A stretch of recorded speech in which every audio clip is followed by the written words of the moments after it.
नमस्कार। आप सबका स्वागत है मेरे चैनल स्टडी चिट चैट पर। ये देखिए, आपको अंदाज़ा लग ही गया होगा आज का टॉपिक, आज का वीडियो किस टॉपिक पर है।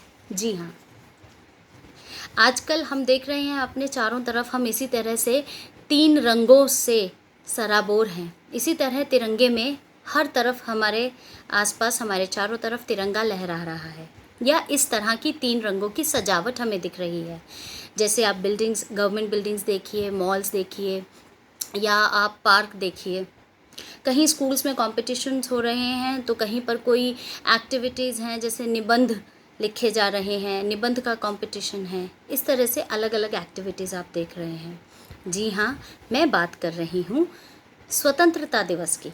यह हमारा राष्ट्रीय पर्व है, लेकिन क्या हम इस दिन की महत्ता को सच में जानते हैं, या अब ये सिर्फ हमारे लिए एक छुट्टी का दिन भर ही रह गया है? बहुत ज़रूरी है इसके बारे में जानना, इसके बारे में सोचना। चलिए मैं आपको सिर्फ एक वाक्य में बताती हूँ। इस दिन हमें अंग्रेज़ों की गुलामी से आज़ादी मिली थी, और हमें मिल गया था हमारा भारत, हमारा हिंदुस्तान। तो हर साल इस दिन की शुरुआत होती है हमारे माननीय प्रधानमंत्री जी द्वारा लाल किले पर झंडा फहराकर। ये सब तो हम जानते हैं, पर भारत क्या है? हम सबसे मिलकर के हमारा देश बना है। तो हमारे भारत का जन्मदिन आने वाला है। जी हाँ, सोचिए, जब आपके किसी खास का जन्मदिन होता है तो आप क्या कुछ नहीं करते हैं। कितनी उमंग और तरंगे होती हैं हमारे मन में, कितनी तैयारियां करते हैं हम, और हम उपहारों का भी आदान प्रदान करते हैं। तो क्या ऐसी ही खुशी हमारे मन में हमारे भारत के जन्मदिन के लिए है? क्या हमने कुछ तैयारियां की हैं? जैसे हम घर को सजाते हैं, हम उसके लिए कुछ कार्ड्स भी बनाते हैं। आप भी बना सकते हैं। बच्चों को भी थोड़ा सा मोटिवेट कीजिए, उन्हें पता चलना चाहिए ये दिन क्या है, इसकी इम्पोर्टेंस क्या है। बच्चे भी कार्ड्स बना सकते हैं, छोटे बच्चे भी बना सकते हैं। पता है, बहुत छोटे बच्चे भी, उनको लेकिन अगर उनको बताया जाए इस दिन के बारे में तो ये हम भावना उनके अंदर भी ला सकते हैं। आप इस तरह से अपने घर को सजा सकते हैं। जैसे ये देखिए, डेकोरेशन के लिए ये होता है ना। और पतंगे उड़ाते हैं, ये भी आपको पता होगा। छोटे बच्चों को भी दे सकते हैं, वो बड़ी पतंग नहीं उड़ा सकते, लेकिन ऐसे छोटी छोटी पतंग उनको दीजिए, घर को डेकोरेट करिए, उनको लगेगा ये दिन कुछ खास है। ऐसे देखेंगे आजकल आप, ये बैंड मिलता है, जैसे मैंने आपको दिखाया, हेयर बैंड है, ये कैप मिलती है तिरंगे में। तो सिर्फ ये तिरंगा ही ना रहे, आप अपने उस तरह से उस दिन ड्रेसअप कर सकते हैं आप खुद को। और ये इस तरह से ऐसे, ये देख रहे हैं आप, ये सब डेकोरेशन की चीज़ें हैं। हम लगाते तो हैं, है ना, बलून्स लगाते हैं। बर्थडे, किसी का जन्मदिन होता है तो हम करते हैं ना, बलून से डेकोरेशन करते हैं, अलग अलग तरह से हम सजाते हैं। तो अपने भारत का भी जन्मदिन मनाइए। आपको पता है कौन सा जन्मदिन है इस साल? अगर पता है तो अभी के अभी कमेंट्स में लिखकर बताइए।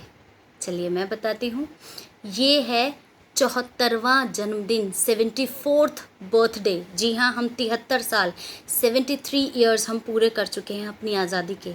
तो इस जश्न को खूब अच्छे से मनाते हैं।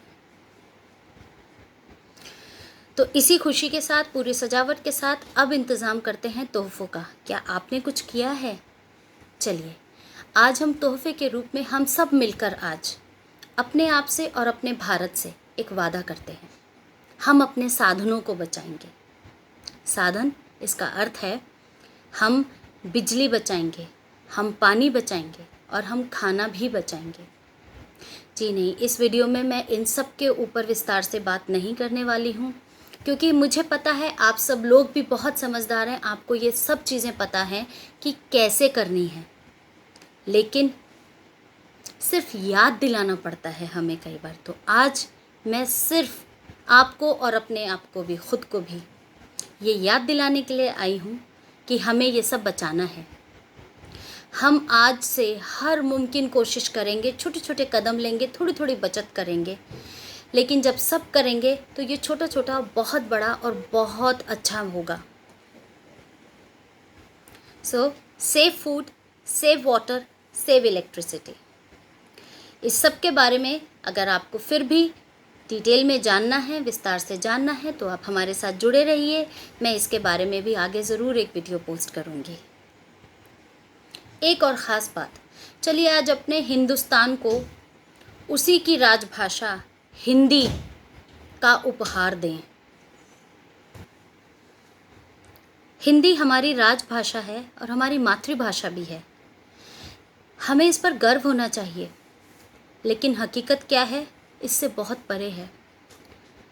हमें और ख़ासकर आज की युवा पीढ़ी को शर्म महसूस होती है इस भाषा को बोलने में।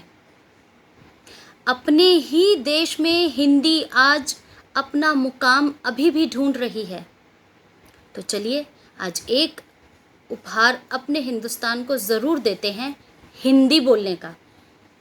और कोई भाषा मत बोलिए, ऐसा मैं बिल्कुल नहीं कह रही हूँ। हर भाषा अपने आप में ज़रूरी है और बहुत अच्छी है, लेकिन सिर्फ इतना कि हमें हमारी ही भाषा हिंदी बोलने में शर्म महसूस नहीं होनी चाहिए। हम प्रयत्न करें इसे सीखने का, इसे बोलने का, और हम पूरी कोशिश करेंगे इसे इसका सही मुकाम दिलाने का। तो चलिए इसी के साथ आज ये वीडियो को मैं अंत करती हूँ। नमस्कार, जय हिंद।